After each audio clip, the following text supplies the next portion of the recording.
Get ready, Yellowstone fans! The Dutton family saga isn't over yet. Spinoffs are coming, and two of the show's biggest stars, Reilly and Hauser, are at the heart of it all. From explosive drama to gripping twists, here's everything we know about the highly anticipated spinoff that will keep you on the edge of your seat. How did Yellowstone end? So, Yellowstone has finally called it a wrap, unless you're Paramount Network, in which case it's just a season finale. But let's be real. This was the endgame. In this packed episode, the Dutton clan fought tooth and nail to protect their land, their legacies, and everything they hold dear. Spoiler alert, not everyone made it out alive. Well, aside from John, who was already 6 feet under thanks to his untimely death earlier in the season. Think you know who didn't survive? Oh, you do. Let's start with Casey, played by Luke Grimes, whose big move sounded a lot more dramatic than it turned out to be. In what could have been mistaken for tax fraud, Casey actually pulled off something surprisingly heartfelt. He invited Rainwater, played by Gil Birmingham, over and made him an offer. The reservation could buy the Yellowstone Ranch for $1.25 an acre. That's the same amount it would have cost the Duttons to buy it back in the day, if they'd actually bought it. Sure, that was a hefty sum back then, but for Rainwater, it's chump change now, especially with much friendlier taxes compared to the ranch's current bloated value. The deal came with a promise: no development, no selling, just preservation. Plus, Casey got to keep his slice of the East Camp. Throw in the mysterious overnight sabotage of that looming pipeline, and Rainwater's day couldn't have been better. Meanwhile, Beth was making moves of her own. She snagged a chunk of land for herself, Rip, played by Hauser, and Carter, played by Finn Little. Rip and the ranch hands took on the sad task of digging a grave for John's coffin, now resting on tribal land. The Duttons held a small, intimate service with just family, ranch hands, and a few close friends. Beth had her moment to shed tears for her father, wondering if he'd approve of the choices she and Casey had made. Sure, the ranch won't have cattle anymore, but there also won't be any condos, and in her eyes, that's a win. And because Beth is Beth, she capped her heartfelt moment by whispering to the coffin, "I will avenge you." Oh, the drama. As for Jamie, played by Wes Bentley, the family's estranged adopted son, yeah, he didn't get the invite. While the rest of the Duttons were mourning, Jamie was busy rehearsing for his press conference speech, blissfully unaware of the storm heading his way. Enter Beth, who swapped her funeral attire for her ready-to-throw-down outfit, jeans, a t-shirt, boots, and, oh yeah, a knife. She sped off towards Jamie's place, with Rip chasing after her once he realized what was about to go down. Predictably, Beth didn't listen to Rip's pleas to stop. She burst into Jamie's house and unleashed chaos, armed with pepper spray and what may or may not have been a tire iron. Jamie fought back, and when he learned the ranch had been sold to the reservation, essentially nuking all his tourism dreams, he almost strangled Beth. But Rip swooped in just in time. Beth, true to form, got the last word by stabbing Jamie in the stomach. Rip then hauled the not-so-lucky Attorney General off to the infamous train station, aka that sketchy, uninhabited canyon just over the Wyoming border. To cover it all up, Beth told authorities that Jamie attacked her and fled. Conveniently, Jamie's car was later found burned to a crisp in Idaho, with just enough evidence to make her story stick. The finale wrapped up with a Lainey Wilson concert, yes, Abby herself, followed by a bittersweet montage of Rip, Beth, and Casey wandering through the ranch one last time. The iconic Yellowstone Dutton Ranch sign came down, the main house was dismantled, and reservation workers started erasing all traces of the Duttons. In a final twist, some kids decided to topple the gravestones in the old,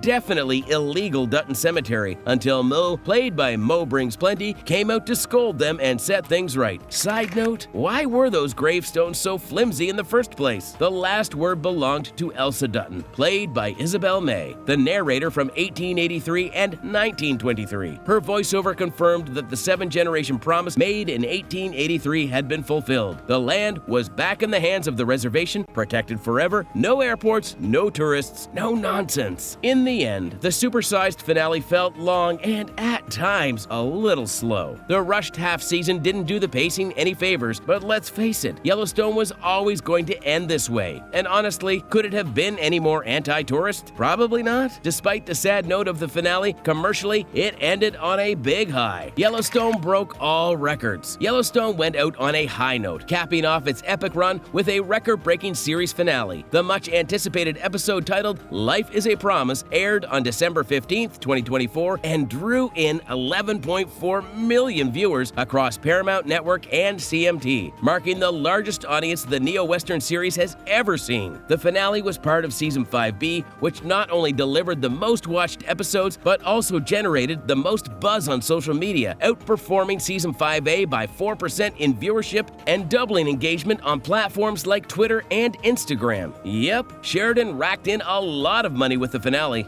and he's not done yet. As Yellowstone closes this chapter, fans have much to look forward to. 1923, the prequel series starring Harrison Ford and Helen Mirren, is set to return for its second season in February 2025. Additionally, The Madison, a standalone extension of the franchise, will debut next year. This series, starring Michelle Pfeiffer and Patrick J. Adams, shifts the focus to a New York family navigating grief and healing in Montana's Madison River Valley. Though there's talk of a potential Yellowstone Season 6, Paramount Network is reportedly putting its energy into these new spin-offs. This shift helps the company keep the franchise within its ecosystem, especially since the main series is tied to an exclusive streaming deal with NBC Universal's Peacock. It seems the Dutton saga isn't going anywhere just yet, just in a different form. And honestly, it makes sense. The fulfilling finale shows that Sheridan can tell a story, especially when he makes every moment a full prophetic circle. The finale delivered promises and fulfilled visions. Beth Dutton didn't hold back when she finally fulfilled her promise to Jamie in one of the most iconic Yellowstone moments ever. As she smashes him with a crowbar, she spits out, "When I make a promise, I fucking keep it." This comes right after Jamie almost kills her, but in classic Beth style, she turns the tables. Rip swoops in to help, and Beth gets the final say with a brutal knife stab to Jamie, forcing him to look at her as he dies. "I'm gonna be the last thing you ever fucking see," she snarls, a savage callback to her words from Season 5, Episode 10, when she told him, "Seeing me will be the last thing you ever do alive, and I will be smiling." Talk about a full circle moment. But Beth's not the only one keeping promises. Rainwater also delivers on a vow he made to John Dutton years ago. Early in the show, Rainwater promised to take back the Yellowstone Ranch and restore it to its original state. "I made a promise to your father once that I would one day have this land and return it to the state that man found it," he tells Casey. Over time, he comes to see the land as sacred, not just for his people, but for the Duttons too. "This land is sacred," he acknowledges, and true to his word, we watch him keep that promise, tearing down the Yellowstone buildings brick by brick. Casey, feeling the weight of his choices, shares his visions with Rainwater and Mo. "My vision told me of two paths. On one, my family, on the other, the ranch. I could only save one." But he soon realizes the answer isn't so simple. "I used to think that meant only one could be saved. Then I realized it only meant that I couldn't save the ranch, but you can." After sealing the deal with Rainwater, Casey, Monica, and Mo witness a wolf building a den in the field. Mo, always with the wise words, says, "Guess he likes it here too." Monica, still mourning the loss of her chicken coop, gets a little comfort from Mo. "You won't have any problems with that wolf. That one ain't real," he quips. When Monica wonders how they can see it, Mo simply replies, "Guess it's our vision too now." And let's not forget that 1883 connection. Remember when Spotted Eagle gave James Dutton Paradise Valley as he searched for a place to bury Elsa? "In 7 generations, my people will rise up and take it back from you," Spotted Eagle warned. Fast forward, and Elsa's narration over the final Yellowstone montage brings it all full circle. Raw land, wild land, free land can never be owned, but some men pay dearly for its stewardship. They will suffer and sacrifice to live off it and live with it, and hopefully teach the next generation to do the same. It's the perfect wrap-up to a show about land, legacy, and the fight for both, tying the Dutton family's history to the past, present, and future in the most satisfying way. However, many fans were left upset at the end of the day. Disappointed with the finale's ending, they are done with Yellowstone. They believe that show was done for when Kevin Costner left the franchise, and ultimately, that move ruined Yellowstone's ending. But the people behind the show disagree. The conclusion was inevitable. Yellowstone director and executive producer Christina Voros spilled the tea on how Kevin Costner's shocking exit shook up the show's big finale. Costner's departure threw a wrench in the plans, forcing the team to make some big adjustments to the ending. Instead of focusing on John, the spotlight shifted to his kids, Beth, Casey, and even Jamie. Despite the curveball, Sheridan stuck to his long-term vision, pulling off an ending that tied things together as best as possible. In an interview with TV Insider, Voros revealed that the main idea behind Yellowstone's ending had been in place for a while, even before Costner decided to leave.